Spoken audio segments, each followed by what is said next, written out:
ओम साईराम। मैं शिरडी से प्रवीण महामुनि, शिरडी का प्रथम साई कथावाचक तथा साई भजन गायक। ओम साईराम। साईराम आप सभी को। तो मैं आज साई सिमरन टाइम्स के माध्यम से मैं आपके सामने हूँ। भक्तों, सच में बाबा का एहसास, बाबा होने का एहसास तब होता है जब कोई बहुत बड़ा काम अपने साथ, ऐसी कोई घटना हो जाती है, तब जाके बाबा का एहसास होता है कि बाबा है। कोरोना काल था, सबको मालूम है कंडीशन कैसी थी, कोई किसी के साथ मिल भी नहीं पा रहा था। क्योंकि मैं भजन गायक हूँ, जब तक 4 लोग इकट्ठा नहीं होंगे तो मैं भजन भी नहीं सुना सकता। तो हम सारे कलाकारों की एक जैसी हालत थी, लेकिन सबसे ज़्यादा खराब हालत शायद बाबा के भक्तों में मेरी थी, और मैं किसी को बता भी नहीं पाता था। भक्तों, बहुत भयंकर कंडीशन थी कि कहीं भजन संध्या का या कहीं सत्संग का कोई भी नामो निशान नहीं था, और मेरे पास बचा कुछ जितना भी धन था, और कोई मालूम नहीं था कि कोरोना के बाद कैसा कंडीशन, या मालूम नहीं होने के कारण कोई पैसा स्टोर भी नहीं किया था हमने।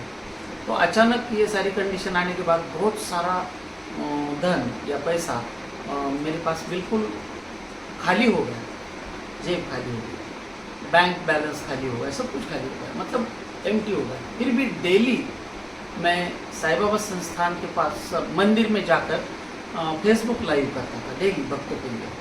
तो एक दिन बहुत ही ज़्यादा तकलीफ हो गई कि मेरे पास कोई पैसा नहीं। घर वालों को भी मालूम नहीं था कि मेरे पास पैसा है या नहीं। घर के मतलब मेरी मिसेस वगैरह सबको लगता था कि इनके पास काफ़ी पैसा है, इसलिए वो रोज़ जाते हैं, लेकिन सिर्फ मुझे मालूम था कि मेरे पास कुछ भी नहीं है। देखिए, बाबा की लीला होती है या पता नहीं, जो भी आप समझो। मैं वहाँ पर बैरिकेड्स वगैरह लगाए थे कि कोई अंदर ना आ पाए। फिर भी मैंने बैरिकेड्स पे छलांग लगाकर, सब सिक्योरिटी की नज़रें बचाकर, मैं चावड़ी के चौथरे पे, मतलब थोड़ा सा अंदर गया चावड़ी के पास। तब चावड़ी बंद थी, लेकिन जो ऊपर जो फर्श है वहाँ पे जाकर लिटरली बाबा को मेरा पूरा हाले दिल सुना के इतना रोया कि बाबा को बोला एंड है मेरा, इसके आगे मेरे पास कुछ नहीं है। और फिर से वापस आने लगा तो उस बैरिकेड्स के कील में मेरा शर्ट अटक गया और इतना ज़बरदस्त फट गया शर्ट। फिर भी मैंने बोला, बाबा आपने मुझे पास तो बुलाया, लेकिन मेरा शर्ट तक फट गया। तो मुझे बड़ा दुख भी हुआ, लेकिन मेरा सारा दुखड़ा मैंने बाबा को सुना दिया। अब बाबा, ये नाव मेरे जीवन का सब कुछ तुम्हारे हाथ में। घर में किसी को पता नहीं कि मेरी कंडीशन क्या है, फाइनेंशियल एकदम कोलैप्स हो चुका था। घर गया, मेरी गैलरी में एक कुर्सी डाल के, अब कोरोना काल था, ना मिल पाते थे कुछ भी नहीं, बस संपर्क करने का एक ही साधन था, मोबाइल। और मैं मेरी कुर्सी डालकर मैं गैलरी में बैठा था, शांत बैठा था। अब कोई चारा ही नहीं था कि कल क्या करे, कहाँ से पैसा आएगा, कहाँ से क्या मैनेज होगा, कुछ भी आइडिया नहीं था। अब मैं सिर्फ ओम श्री साई नाथाय नमः, ओम श्री साई नाथाय नमः, और आंखों से पानी बह रहा था। रात को 10 बज गए थे, फिर भी मैं वहीं से उठ नहीं रहा था, और कोई मुझे पूछ भी नहीं रहा था घर में कि क्या हुआ, कुछ भी नहीं। बस एक बार पूछ लिया कि हाँ भाई आप उदास है, तो मैंने बोला कोई बात नहीं, तो कुछ ना कुछ चलता रहता है दिमाग में। एंड ऐसा बोल के मैंने बात को टाल दिया, लेकिन मैं बहुत दुखी था अंदर। तो रात को 10:15 बजे का टाइम था। तो हमारे बेंगलोर के मित्र हैं कुमार जी, जो पहले फूलों का डेकोरेशन मंदिर में करते थे, बहुत अच्छे मित्र थे मेरे। तो अचानक उनका फ़ोन आया, तो मुझे थोड़ा सा आशा का किरण नज़र आया कि अरे, एक मेरे बहुत अच्छे फ्रेंड का फ़ोन आया। फ़ोन लिया, बोले अरे प्रवीण भैया कैसे? मैंने बोला अच्छा हूँ, और कैसा चल रहा है? मैंने बोला ठीक चल रहा है। मस्त चल रहा है? मैंने बोला हाँ एकदम मस्त चल रहा है। किसको बताऊँ कि मस्त नहीं चल रहा है, लेकिन मैंने बता दिया हाँ मस्त चल रहा है, बढ़िया। और इधर उधर की बातें होकर उन्होंने फ़ोन बंद कर दिया। ओके साईराम बोल। अब साईराम बोल के बंद किया, तो फिर तो एकदम मेरे अंदर से ऐसा टूट ही गया। मैं फूट के एकदम अंदर से बाबा को याद कर करके रोने लगा अकेला ही। अब मैंने बोला, एक ही मतलब आशा का किरण मेरे सामने आया था, वो भी बंद हो गया। क्या करूँ क्या करूँ? अब मैंने सिर्फ बाबा को ध्यान लगाया। बाबा, मैंने बोला तुम ही देख लो बाबा, मैं तो इतना रोया हूँ तुम्हारे पास, और आपको विश्वास नहीं होगा, आधे पौने घंटे के बाद फिर उसी बंदे का मुझे फ़ोन आता है, बोले प्रवीण भाई क्या करे। मैंने बोला यार बैठा हूँ और क्या करूँगा, कोरोना काल में ना तो बाहर जा सकते, कुछ भी नहीं, बैठा हूँ। नहीं, बोले बात ऐसी थी कि हम हमारे सिंधी कम्युनिटी के बहुत सारे मित्र हैं और यहाँ पे बहुत सारे साई भक्त हैं बेंगलोर में, तो मेरी उनसे बात हो गई, तो सारे तैयार है कि आप भजन करोगे। मैंने बोला क्यों मजाक करते हो, ना तो मैं बेंगलोर आ सकता हूँ ना तो आप शिरडी आ सकते, भजन कैसे होगा। नहीं बोले प्रवीण भाई ये आजकल वो जूम मीटिंग होती है, बोले आपको पता है। मैंने बोला हाँ मैंने सुना है और मैंने कभी जूम मीटिंग अटेंड नहीं की। बोले आप करो। मैंने इतना बोला कि भैया जूम मीटिंग में आने के लिए मेरा नेट का पैसा भी नहीं है मेरे पास, अब तो मतलब हद से ज़्यादा बात हो गई थी मेरे पास। तो बोले कोई बात नहीं, मैं डलवाता हूँ। तो बुधवार की बात है और कल गुरुवार है, बोले कल भजन करेंगे। बोला ठीक है। तो उन्होंने नेट का वगैरह इंतज़ाम किया। मैंने मेरे शिरडी में एक मित्र है जो रिक्शा चलाता है लेकिन अच्छा ढोलक बजाता है, अच्छा ढोलक बजाता है। तो मैंने उसको कॉल किया और उसको बोला था मैं तुम्हें लेने आ रहा हूँ। बोला क्यों। तो बोले ऐसे ऐसी बात है। मैंने कहा कि एक भजन करना है और देखते हैं जो बाबा की इच्छा, मेरे घर में भजन करना है। तो ठीक है। तो मेरे घर में ढोलक बजाने का साहित्य सब कुछ है, तो उसको लेकर आया मैं गुरुवार के दिन, शाम का टाइम था और मेरे बेटे ने जूम मीटिंग पे वो कैमरा वगैरह सब सेट कर लिया और हमने जूम मीटिंग स्टार्ट कर दी। और उस पर दीदी मैं आपको बता रहा हूँ कि मेरे ज़िंदगी का सबसे अच्छा भजन मैंने उस दिन गाया होगा। मेरी ज़िंदगी में बहुत सारी भजन संध्या की होगी, मैंने पता नहीं बचपन से 4 साल की उम्र थी तब से मैं विट्ठल मंदिर में गा रहा हूँ।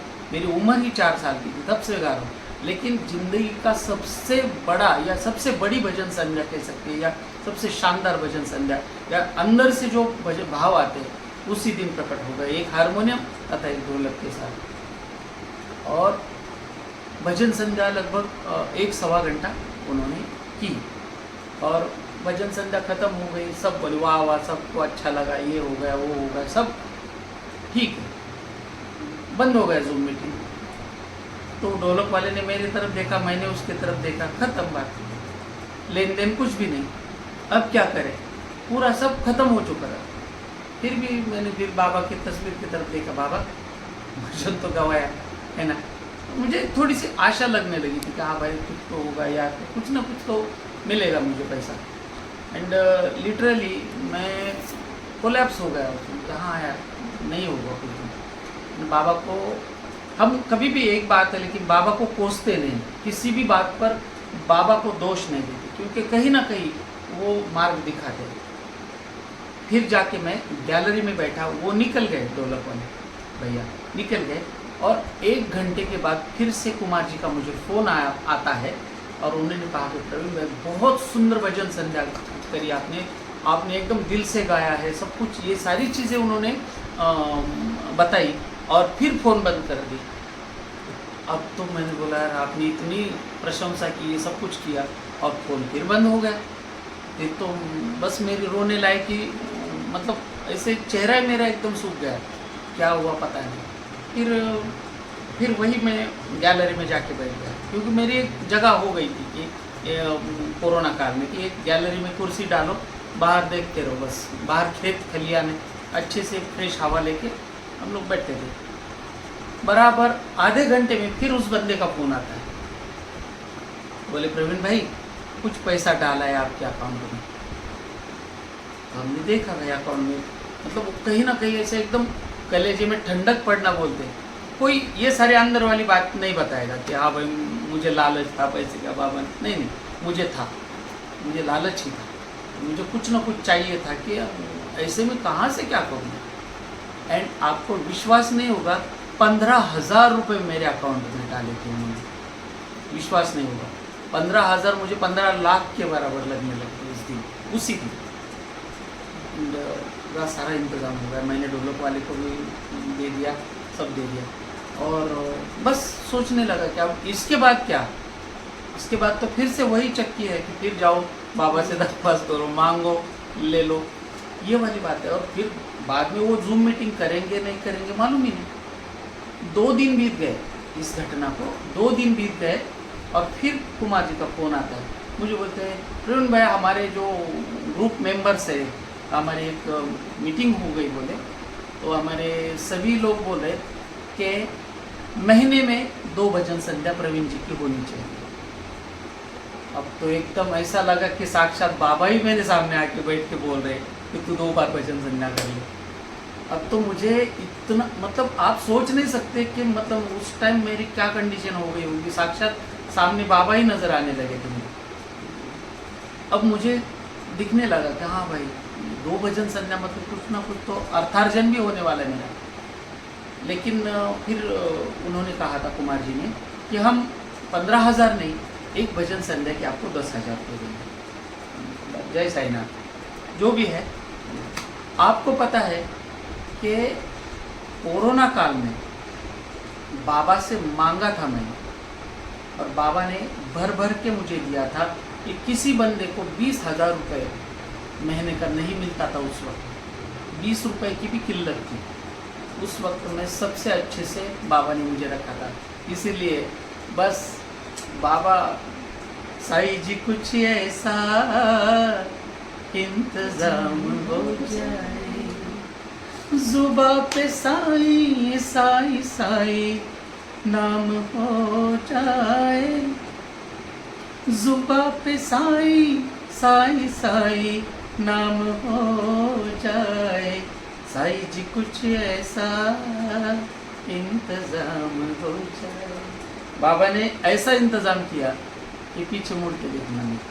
और उसके बाद मैं आज जिस कंडीशन में हूँ, बाबा ने शहंशाह वाली ताकत दी और सब कुछ बाबा ने दे दिया। ओम साई राम। बहुत अच्छा लगा। और अंजू दीदी के साथ ये आज का बहुत अच्छा सा वीडियो है। ओम साई राम।